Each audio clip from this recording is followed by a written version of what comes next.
Hello and welcome to the channel. I'm the Sandman and I hope you have got your tissues with you today because things are about to get very emotional. We are truly blessed as a community to have such amazing writing to support the lore that we love, and I wanted to read two passages today that just really get to me every time. Now, there are many emotional scenes in the Horus Heresy and the Warhammer writing more widely, and there are even scenes where Primarchs die. However, I'm not actually going to talk about those today. I'm going to talk about scenes where the Primarchs go down, because something happens consistently when this happens, and it is incredibly emotional to read and just brings it out of me, and I'm sure it will do to everyone else too. So passage number 1 is from Dark Imperium, funnily enough, and it's actually from the very start of Dark Imperium, and it just really got to me. This was one of the first books I read when I wanted to start reading about modern 40k lore, and I was just immediately crying reading this book, and I was like, God, I'm not going to be able to get through this. This is ridiculous.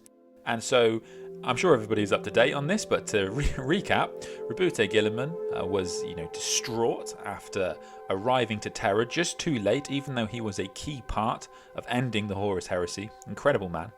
And during the scouring, he's obviously wiping the traitor legions away from the Imperium as much as he can. At this point in the scouring, there's only a few Primarchs left, and Guilliman meets Demon Fulgrim on a planet called Thessala. And they have a duel, the customary barbs are thrown, and ultimately Fulgrim catches Guilliman in the neck, the same neck that Corferan had cut all those years ago. And Guilliman goes down. Now Fulgrim is ready to land the final blow against the Lord of Ultramar and says, "Say hi to Father for me." But then, all of a sudden, "To the Primarch! To the Primarch!" roared Captain Andros in anguish. Guilliman sank to his knees, unable to speak. His perceptions became fragmentary. Warriors in blue threw themselves at the reeling Demon Prince, only to be carved up into red chunks in midair. His sons tossed their lives away to spare a few drops of his blood. Names and faces flashed through his mind. So many bold and honourable men cast down by betrayal, his brothers unwittingly corrupted or undone by personal failing, others slain, his sons dying in battle, so many of his sons. A roaring blackness encroached. He fell, but he hit nothing. It felt like floating. A perfumed ocean lapped at him. Joy rode upon its waves. Lies, he thought, lies. I cannot die. Guilliman forced open his eyes. He was on his back, looking up at the ceiling, his limbs deliciously numb. A treacherous pleasure thrilled his mind as the poison worked on him. Captain Andros was at his side. A wall of blue ceramides surrounded him. "Now damn you all, now! Emergency teleport! Emergency teleport!" shouted Andros, his bolter barking. He is panicking, Guilliman thought. Andros is panicking. The howling thrum of sonic weaponry tore away the last of Andros' words, and his head vanished in a mist of red. Chained explosions boomed around Guilliman. Part of the wall of men guarding him was knocked down. A body sailed through the air. The Ultramarines' blue of its power armor cracked open and stained red. Battle roared. A dozen bolters fired near his feet as the desperate hands dragged and pulled, hauling him up the steps towards the ruined Phoenix Gate. His armour caught on the corpses of his sons, each knock a spike of agony in his ruined neck. Blood poured down his windpipe into his lungs, making him splutter feebly. He was going to drown in his own blood. "Retreat! Retreat!" called a voice. "The day is lost!" "Theo," thought Guilliman, "is that you?" He could hear Fulgrim's silken, demonic laughter drawing near. And then this passage ends with Guilliman thinking, how many Ultramarines have died to save me? Now I'm going to stop there. I'm not going to spoil the book for everybody, but judging by the fact that Guilliman has a model now, I'm guessing you can figure out roughly what happens. So that is what really gets me. I'll be honest, it's that idea of a Primarch falling and all of his sons just throwing themselves at whatever it is that has taken them down. Now, Fulgrim as we've discussed before, is an exceptionally powerful Primarch, and none of the Ultramarines would have any chance at all of taking him down. But the fact is, they've seen Guilliman drop, and they are just going to throw themselves at Fulgrim if it spares his life for even like a fraction of a second. That is worth dying for to them. And I just have this image in my head of this writhing, four-limbed demon Primarch covered in blue ceramite as he's just like ripping away from them, each of his four swords just cutting through swathes of Ultramarines. Meanwhile, there's apothecaries and attendants just pulling Guilliman away, and all those Ultramarines are doing is slowing down the advance of Fulgrim. And quite frankly, to me, that is just peak 40k. I just love it. I love Guilliman so much already. Like I say, I'd read quite a lot of the Horus Heresy by the time I read this book, weirdly. And in fact, not weirdly, I think a lot of people do go that way. But because I had this great love of the Ultramarines and Guilliman, the idea that they would just throw their lives away to protect him is just so, yes. It's just everything that I want. And ultimately, again, sorry, I have spoiled it now. Ultimately, it does pay off. Guilliman does survive. And, like Captain Andros, like all of these characters, like they're just incredible. And I'm sorry if that was a bit emotional for everybody, but we're going to do it again. So now we're going to talk about Wolfsbane, where something very, very similar happens. So I'll give a bit of background to Wolfsbane at this point, in case people have forgotten or they haven't read it. So we've all wondered, where were certain Primarchs at the Siege of Terra? Where was the Lion? Where was Horus? Where was Russ? And Wolfsbane is the answer to the question, where was Russ at the Siege of Terra? Because Russ goes on a quest to slay Horus Lupercal. Now, I will say about Wolfsbane that Wolfsbane was one of the most enjoyable reads, I think, up there of the Horus Heresy. I think I would put it top 10 in my opinion.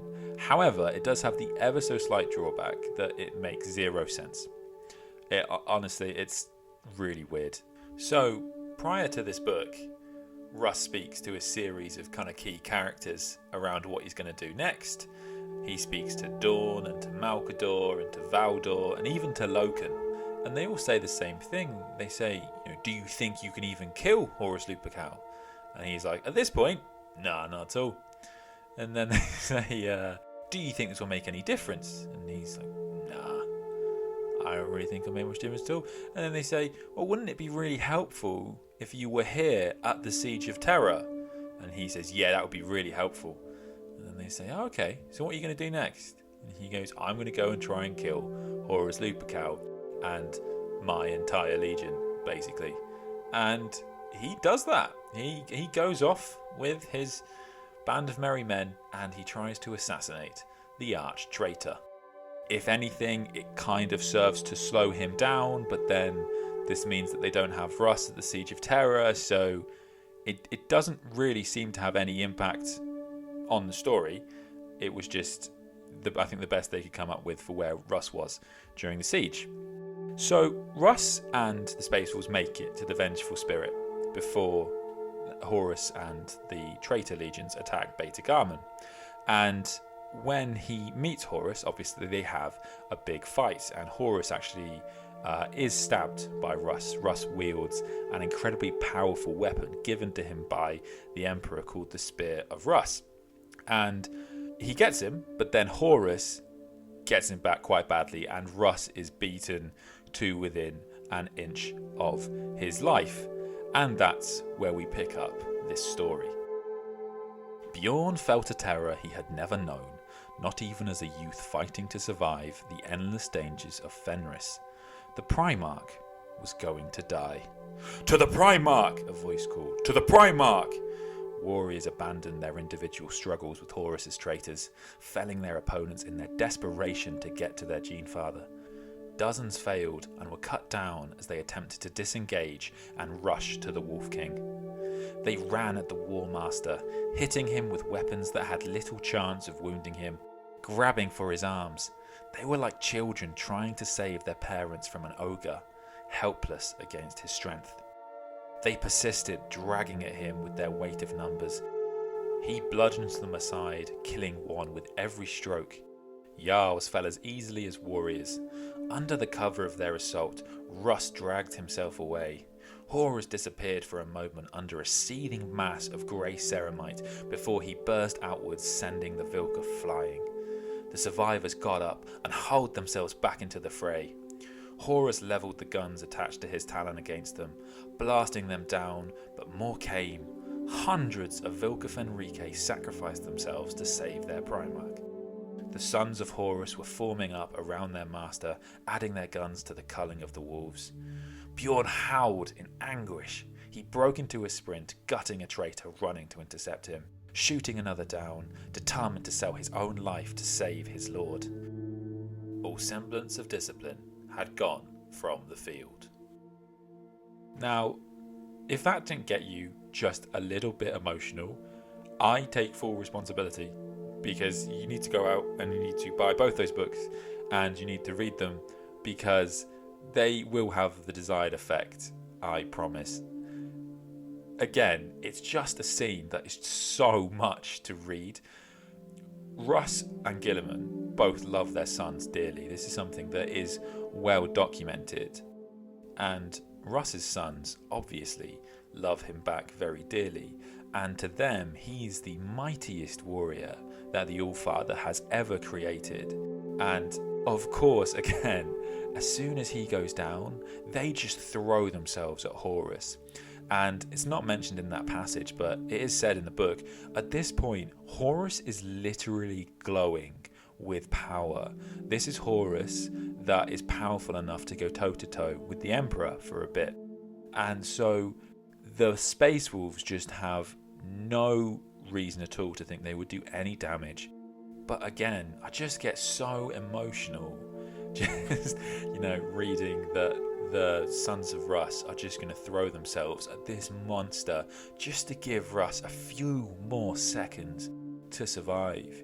Bjorn completely willing to sacrifice his life. Bjorn at this point has been already told that he has got this, very important weird, which means he's got this incredibly powerful destiny to the Space Wolves, and he knows that he's got a lot to come. However, the idea that Russ would die is above everything else. And so what does he do? He just breaks into a sprint and just guns it towards Horus. And quite frankly, we all like to imagine that we would do the same. If it was our Primarch that went down, I would be with the Dark Angels, and I would scream for the Lion, and I'd like to imagine I would be with the rest of the Sons of Caliban. But even though these aren't my Primarchs, they just, oh my god, they just do me. They're incredible scenes, and I think it is such a testament to the incredible writing that they did throughout the Horus Heresy to build these incredible backstories based in brotherhood and paternal bonds. And it's just never going to end now. That no matter what they do with any of the Primarchs, they could write any story about Space Marines, and I will always be interested, because there's such a fantastic backstory there. And so that takes me to the end of the passages that I think are the most emotional in all of the Warhammer writing. And I think, like I say, it's because there's a huge amount of context to those scenes, as we all know. So let me know in the comments what scenes you think are the most emotional. There are a lot to choose from. Thank you so much for listening to this video. I'm sorry if I made you weep too much. Toilet paper is already very scarce in the world, I hear. So thank you very much for listening. Please do like and subscribe, and I'll see you next time. Happy hobbying.